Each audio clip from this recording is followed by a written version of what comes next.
Meru est un centre inclusif à but non lucratif qui œuvre bénévolement dans l'encadrement et la réinsertion des enfants défavorisés, pauvres, démunis, orphelins ou enfants en situation de handicap.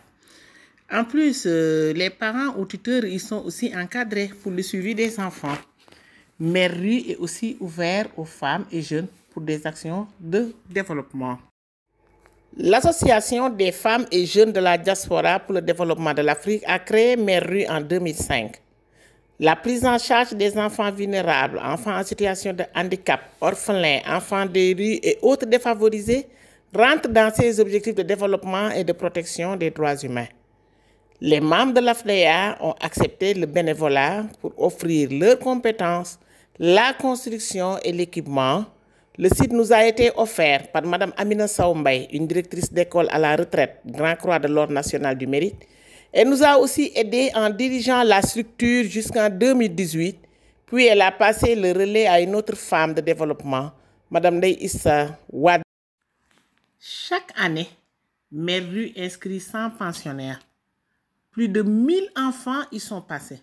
Même après leur départ pour leur insertion dans le circuit formel, le suivi continue. D'ailleurs, des anciens pensionnaires vont passer cette année le bac. Certains ont eu le BFM. Ces anciens révisent leurs leçons les après-midi dans le centre.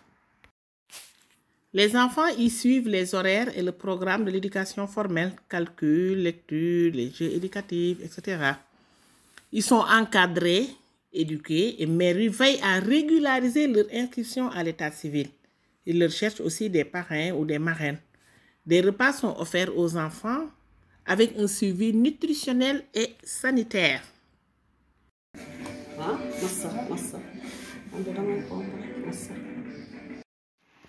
Les éducateurs de Meru sont des bénévoles, mais tous diplômés, avec au moins le brevet. Certains ont le baccalauréat et sont allés même à l'université. Il y en a qui sont sortis de l'école de formation des instructeurs.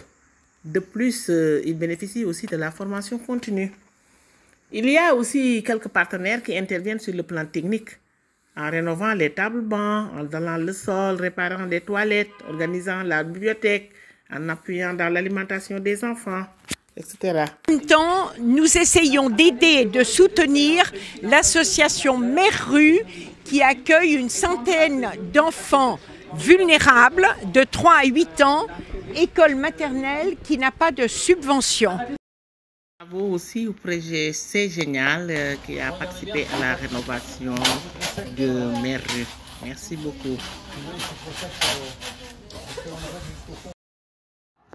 Voilà, là c'est l'association B1 Plus, une petite association d'élèves et d'étudiants en France qui ont aussi appuyé pour rénover les toilettes. Ils ont mis les carreaux, ils ont changé les chaises, ils ont fait quand même beaucoup de choses et même initié une petite crèche.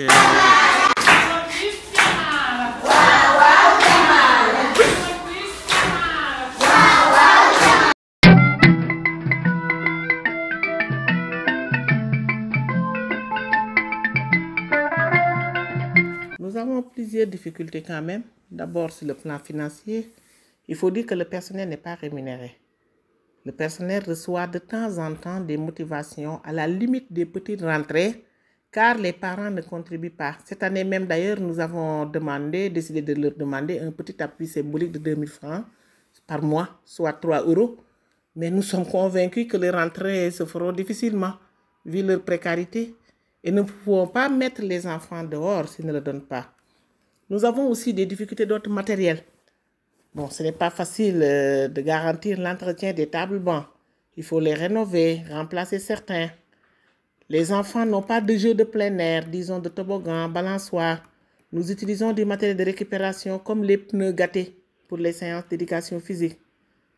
D'autres difficultés sont d'ordre sanitaire.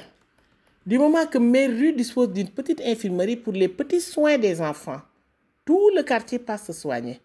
Certains partenaires nous offrent des produits d'urgence, mais ce n'est pas du tout suffisant. Et voilà un talibé, par exemple, qui est plein de plaies, qui est venu se soigner. Et la polyvalente Choya lui demande de se laver pour guérir ses plaies et lui propose de venir même à Meru s'il n'a pas d'autres possibilités. avec les problèmes d'assainissement de l'environnement, les enfants ont souvent des plaies. Nous avons aussi des problèmes d'ordre nutritionnel. L'appui à l'alimentation des enfants. Nous aimerions vraiment au moins leur assurer un repas équilibré journalier pour éviter la malnutrition et ils vont compléter les autres repas chez eux.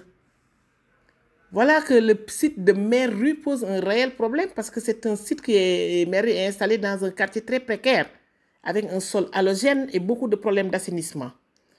Le sel abîme les murs et nous sommes obligés de remettre le mortier de ciment régulièrement et cela est quand même coûteux. Nous avions planté des arbres avec le partenaire Brigade Verte, mais encore le sel a tout gâté. Pas plus tard que l'an dernier, nous avions repeint pour rendre accueillant le centre. Tout le monde était content, mais au bout d'un mois, le sel et l'humidité nous ont découragés. C'est pourquoi nous sommes actuellement en train de reprendre en mettant des carreaux, même si c'est plus cher. Ceci nous coûte vraiment plus cher, certes, mais nous n'avons pas d'autre solution et nous devons mettre les enfants dans de bonnes conditions. Nous tendons donc la main aux généreux partenaires et donateurs pour un appui financier et ou matériel pour qu'on puisse avoir des tables bancs, des chaises, des produits d'hygiène, des matériaux de construction, des aliments pour les enfants, des médicaments, du matériel didactique, des jouets, des jeux de plein air, etc. Et que vive Mère Rue, vive l'AFDEA. Merci de visiter aussi notre site www.mererue.com.